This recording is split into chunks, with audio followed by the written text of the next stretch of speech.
Bismillahirrahmanirrahim. Kisah Indonesia masuk neraka usai daftar jadi pasien IMF. Krisis ekonomi di Thailand pada Juli 1997 berdampak besar bagi ekonomi Indonesia. Besarnya arus modal yang keluar membuat Bank Indonesia mengikuti kebijakan sama dengan Bank of Thailand, yakni mengambangkan nilai mata uang. Nilai tukar rupiah terhadap dolar AS pun mengikuti mekanisme pasar. Akibatnya, rupiah tunduk terhadap dolar dan tidak lagi bernilai. Sejarawan MC Rickleves dalam Sejarah Indonesia Modern mencatat, jika biasanya rupiah berada di kisaran 2.500 per US dollar, maka setelahnya menurun menjadi 9% menjadi 4.000. Hingga puncaknya sebesar 17.000 di awal tahun 98. Bursa saham Jakarta hancur. Hampir semua perusahaan modern di Indonesia bangkrut. Tabungan kelas menengah lenyap dan jutaan pekerja diberhentikan dari pekerjaan mereka, tulisnya. Saat itu terjadi rakyat mulai menjerit karena harga kebutuhan hidup dasar mulai meroket naik. Mereka mulai turun gunung ke jalanan bersama para mahasiswa. Pers yang sebelumnya membebek pada pemerintah mulai berani menerangkan situasi sesungguhnya kepada publik. Perlahan, situasi yang semula krisis ekonomi berubah menjadi krisis politik. Situasi ini membuat Presiden Soeharto pening. Dari luar negeri, dia mendapat telepon khusus dari Bill Clinton, Helmut Kohl, Kanselir Jerman, Hashimoto Ryutaro, Jepang, yang semuanya mendesak Soeharto atas hal sama, segera mendaftarkan diri menjadi pasien International Monetary Fund (IMF).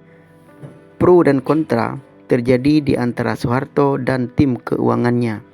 Namun kita tahu bahwa Soeharto yang terdesak, seluruh paket ekonominya gagal. Kemudian berada di pihak yang mana?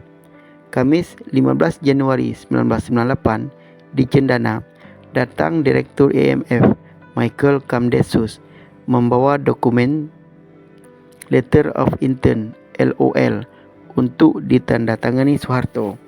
Di hadapan awak media, Soeharto terlihat menunduk sembari membubuhkan tanda tangan di dokumen itu. Sementara Michael berdiri sambil menyilangkan tangan dengan mata tertuju pada Soeharto. Di mata orang Timur, posisi ini menunjukkan keangkuhan yang seakan memberi makna kalau Indonesia tak berdaya dan telah jatuh ke tangan IMF. Setelah proses selesai, Soeharto melemparkan senyum yang memberi simbol kalau ekonomi Indonesia akan pulih dalam waktu cepat. Dana segar senilai 43 miliar dolar akan datang.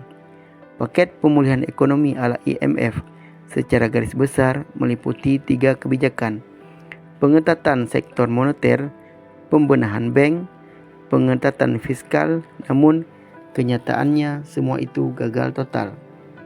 Budiono dalam Ekonomi Indonesia dalam Lintas Sejarah menyebut usai IMF datang, Indonesia justru makin terseret lebih dalam kepusaran ekonomi dan politik, alih-alih mengalami perbaikan.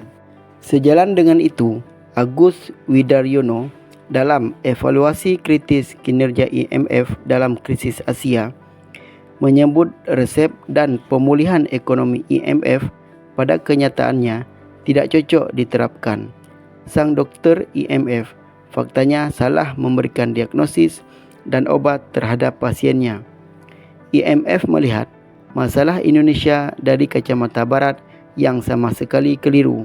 Dalam kasus subsidi BMM misalnya, Agus menyebut paket ekonomi IMF mengharuskan Indonesia mencabut subsidi.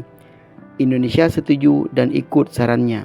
Namun, alih-alih terjadi perbaikan, pengurangan subsidi BBM justru telah menyebabkan kerusuhan sosial dan politik, sehingga tidak jalan dengan semangat pemulihan ekonomi itu sendiri. IMF bukan menyelamatkan perbankan, tapi mendorong ke arah kehancuran. Resep yang kurang pas ini mengakibatkan negara-negara yang menjadi pasien IMF ekonominya semakin parah. Tulis Agus. Indonesia sendiri mengalami penurunan pertumbuhan ekonomi sebesar 13,3%. Kredit macet mencapai 48,6% dan nilai investasi menjadi min 33%. Ini semua terjadi pasca bantuan IMF datang. Bahkan utang Indonesia untuk ukuran tahun 98 sangat menggunung, yakni mencapai 137,42 miliar US dollar. Meski banyak negara tunduk pada IMF, satu-satunya negara Asia yang menolak bantuan IMF adalah Malaysia. PM Malaysia Mahathir Mohamad menolak kehadiran IMF dan melakukan kebijakan fiskal dan moneternya sendiri. Cara ini terbukti ampuh. Tidak seperti Indonesia, krisis di Malaysia tidak berlarut dan membuatnya menjadi negara pertama yang bangkit dari krisis. Sedangkan karena manut pada IMF, situasi di Indonesia makin tidak karuan. Di sektor politik malah semakin parah. Soeharto tetap mencalonkan diri sebagai Presiden ke-8 dan memilih kroni-kroninya di posisi penting. Salah satunya, dia memasukkan anaknya Siti Hardianti Rukmana sebagai Menteri Sosial dan Bob Hasan sebagai Menteri Perindustrian. Di bidang militer, dia mengangkat mantan ajudannya Jenderal Wiranto sebagai Panglima ABRI, lalu menantunya Letjen Prabowo Subianto diserahi jabatan strategis Panglima Kostrad. Namun, susunan posisi seperti itu faktanya tak membawa kebaikan dan justru semakin menurunkan kepercayaan masyarakat yang ingin diadakan reformasi. Semua ini mencapai puncak pada 21 Mei 98 ketika kekuasaan Soeharto tumbang.